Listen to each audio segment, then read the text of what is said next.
Hello lovies! Welcome to the stitch tutorial for my mystery cow that I am putting on, that I am actually using to create the grand prize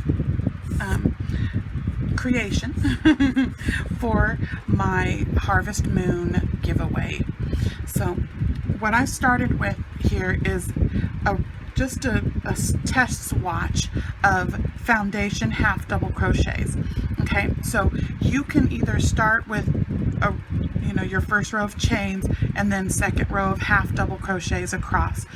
They need to be an even number of stitches. Okay, so no matter how wide you make it, you want to have an even amount of stitches.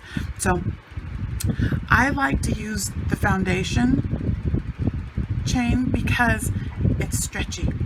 When you use a chain and then a row of half double crochets, it's real taut. It doesn't give like this, and it just seems to match the ending row better for me. So I will do just a couple of the foundation half doubles just in case you don't know how to do them. There are lots of tutorials all over YouTube for this stitch. So here we are, and a lot of people don't realize where to go into. So we're going to yarn over, and this is the top, and you flip it and you can see these two little stitches right here. That little V, that's where we want to go in. So we're going to pull up, we have 3 loops, and so now essentially what we're doing is, here is our chain row, here is our half double row. Okay, so we are doing the chains and the half doubles all at the same time. So I'll do one more. Yarn over, flip your work, and so you don't want to go into this one up here where your yarn's coming out. You want to go into the one right below it. So grab those 2 little loops and pull through. You've got your 3 loops on the hook. There is your chain row and your half double. So now we can see these. So we have 1, 2, 3, 4, 5, 6, 7, 8, 9, 10. Okay, so here we go. Now, this is going to be the hag stitch, and I'm using the double crochet hag stitch for this to just give it a little bit of height, whereas the half double crochet hag stitch is tighter, and it gives a lot of texture. But for this blanket, I am going to be using the double crochet hag stitch. So normally Yarn Hag Ryan has you chain 2 and then double crochet or half double crochet into this first stitch. I like what the standing double crochet does for the edge of this for myself, but you're more than welcome to either chain 3 or chain 2 and then double crochet into that first stitch. But for a standing double crochet, we're going to pull that loop up a little bit. We're going to go into that first stitch and pull up a second loop. You're going to twist it. See how I have 2 loops on there? I'm going to pull through 1 loop and then pull through the second loop, or the second set, and that gives me like a mock double crochet, and I just love how straight it is. Okay, so now we're going to yarn over, we're going to turn our work up and go through this back loop and do a double crochet. And then here, where we would normally go here in your regular crocheting, on this one we are going to drop down here and grab this 3rd loop. So you see that, the little 3rd loop up front, and do a double crochet. Okay, flip your work up, grab the back loop, and that is all the hag stitch is comprised of, is a back loop and then the 3rd loop, and you just keep going back and forth, back and forth, back and forth. Flip your work up, grab that back loop, and your 3rd loop, back loop, and 3rd loop. Okay, now with this stitch, it comprises of 2 stitches. So this is our standing.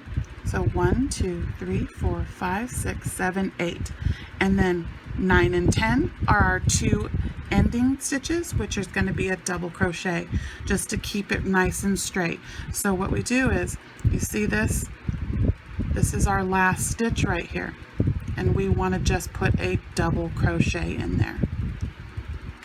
So like I said, you should have an even, you should have an even amount of stitches at the end. Okay, so if you have an odd, you missed something somewhere.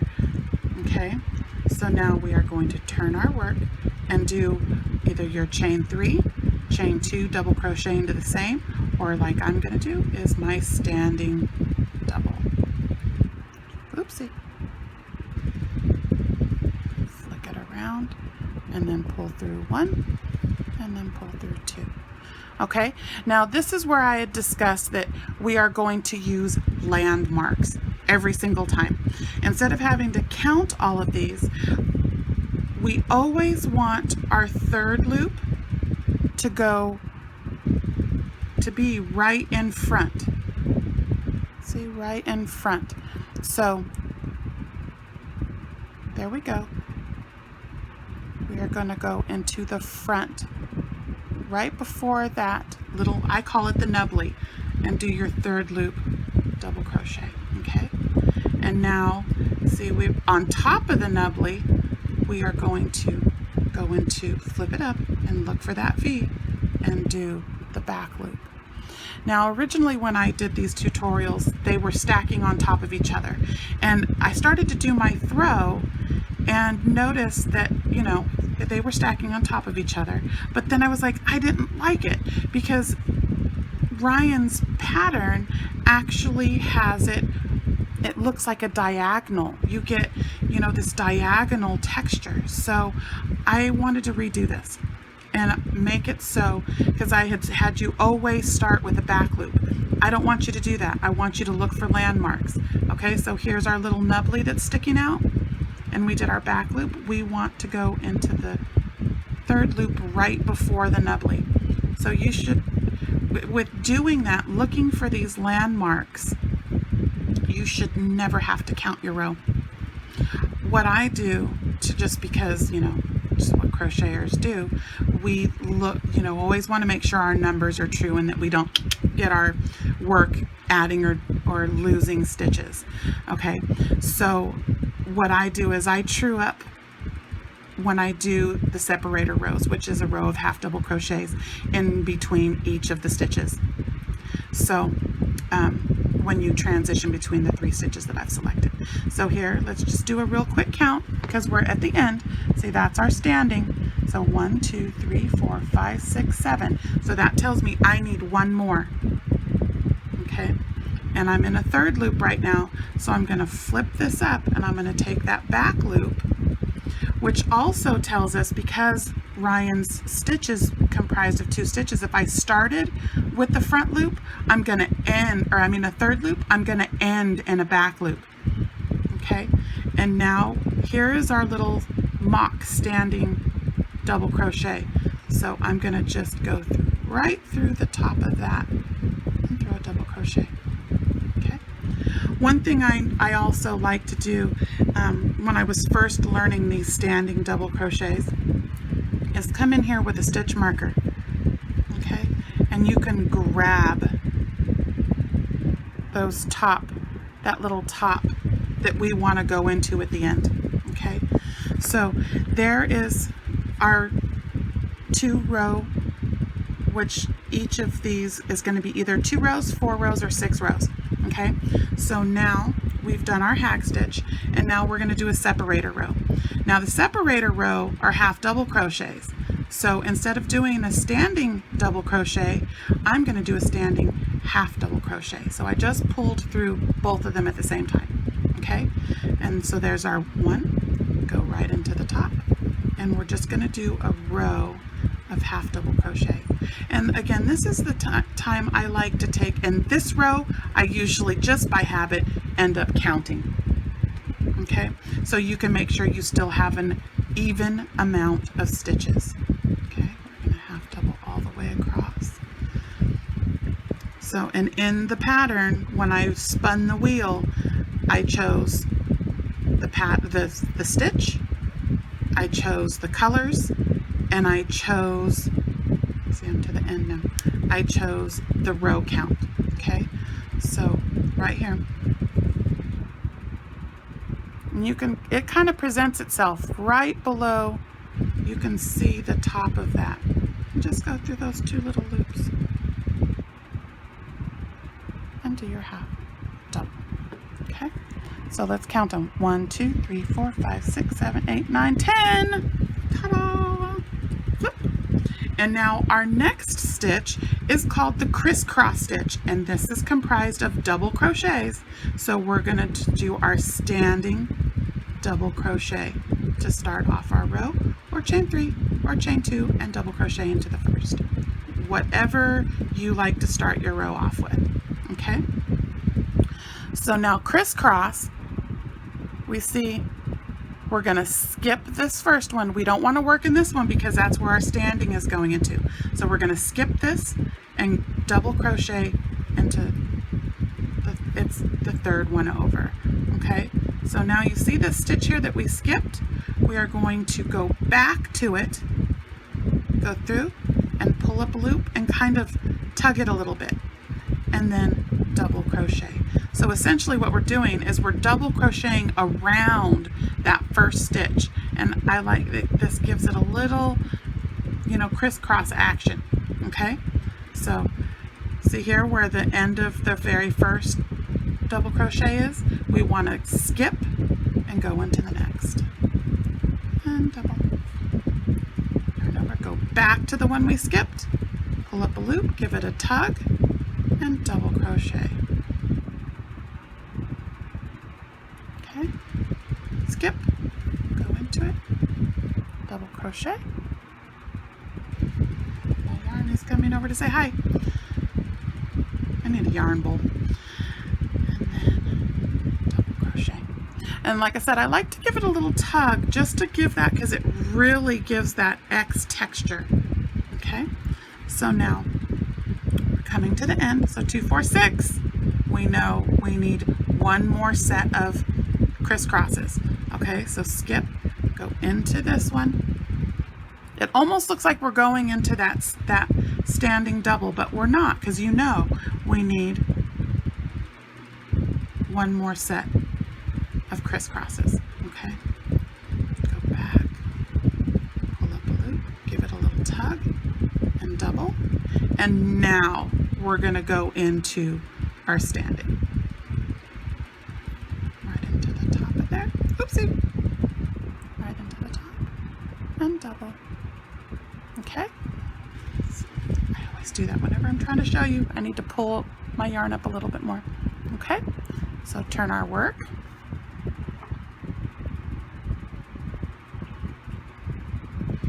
Do your starting double crochet.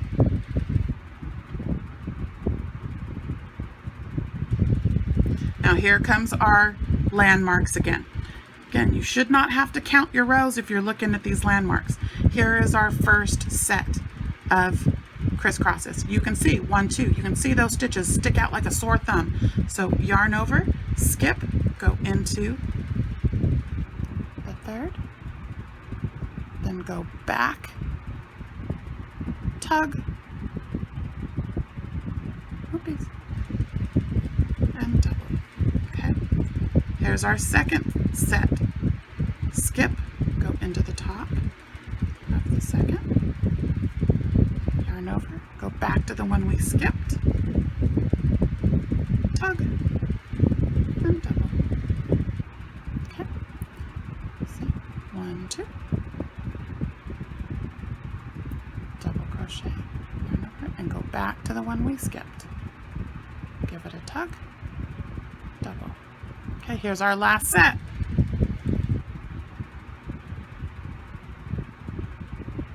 Okay, skipped, go into the one we skipped, tug, and double. And now, here's our last standing half double, or standing double, and throw a double. Okay, so there we've done 2 rows again. Ta-ta-ta-ta. Now, separator row, time for counting if you want to true it back up, or make sure you know your stitch count is still on. We're going to start with the half double.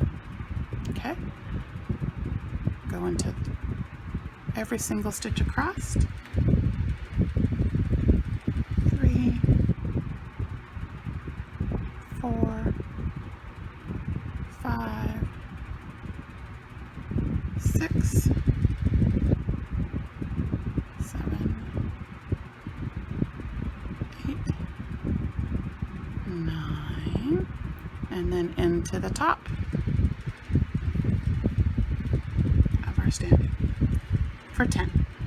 Okay, now this is the new stitch that I added because the double V, I don't know what happened. I thought I practiced it enough, but it did not work. Okay, so what I found, and I found this stitch from the Crochet Crowd. Mikey did a tutorial on it, and it's called the Nubbly stitch. Okay, and then again, it's sorry about that, phone cut off, ran out of space. So what I was saying is Crochet Crowd Nubbly stitch. So let's do this one real quickly. We're going to do our standing double crochet, and what this stitch is comprised of is a treble crochet and a single crochet. So into our first stitch, what we're going to do is we're going to yarn over twice. We're going to go into the first stitch and do a treble crochet. Okay, next stitch is a single crochet, treble,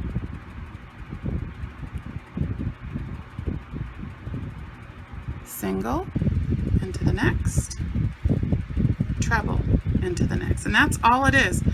It's treble, single, treble, single, treble, single, all the way across. And I'm going to show you what this beautiful stitch does on the opposite side of what you're working. So our last one, because we started with a treble, we're going to end with a single. Okay.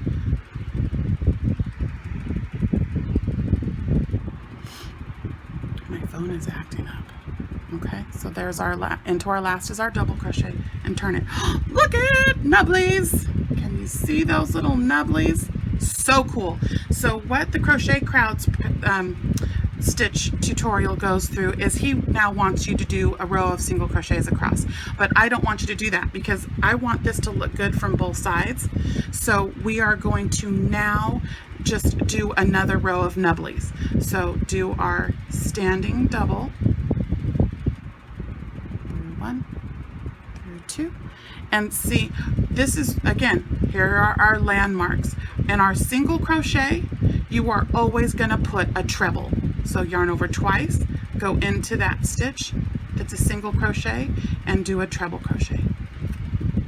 And then into the top of the Nubbly, see that right there, the very top, you're going to do a single. Yarn over twice. So you see your single crochet, throw a treble crochet. Sorry, I'm rushing a little bit just because my phone is acting up. And I want to get this all in one tutorial. Single crochet on top of the treble. Single crochet, throw a treble, single crochet on top of the treble, treble inside of the single. So they just go back and forth and back and forth. You never put a treble on top of a treble. So if you come into it and it's, you know, in your pattern, you're just done a treble and there's another single crochet, you've messed up somewhere, okay, in that row. So now we're at the very end and there is our double. So see, now you've got Nubblies on one side and Nubblies on the other side. So there's our 2-row repeat. I'm going to turn and now, oops, do a row of half doubles. Okay, so this one here we've got a single. We're going to do a double crochet in there, treble, half double crochet. We're doing a separator row. Okay, I got tangled with one of my other projects here. Sorry about that. Okay, and here's our counting again. So we have 1, 2, 3, 4, 5, 6, 7,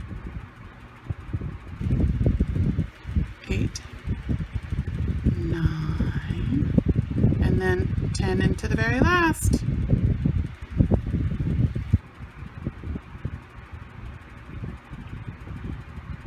And there you are. Here are our 3 stitches. So our double crochet, let me get this in here for you, double crochet hag stitch, crisscross, and nubbly stitch. Yay! So I have updated the pattern in both of the lives. And again, I do apologize for that epic fail with the yarn choice and with the stitches. Again, I'm human, but my heart is in the right place, and I just hope that you guys will enjoy this as much as I am. Again, I just wanted this to be simple. I wanted it to be a step away from counting and then killing birds with killing 2 birds with 1 stone is also helping me create my grand prize finale winner. So on this coming weekend, I will do another live right after Granny D at 3. That's 3 Eastern Pacific, and I am Pacific Standard, so that will be West Coast time at 1 o'clock. I will do that. Most likely it'll be on the Sundays that I'll do it, but if I'm able to come on Saturday, I'll do Saturday. But Granny D will announce it for me, or Trishy on Fridays, our Mama Swift, will also give you guys an update of when I'm going to go on. So I do apologize. These fires are now up here in Washington, and so it's very, not set in stone when I will be here. So, but I will come, as Granny D says, if the river don't rise, I'll see you then. Thank you, everybody, and thank you again so much for all of your patience.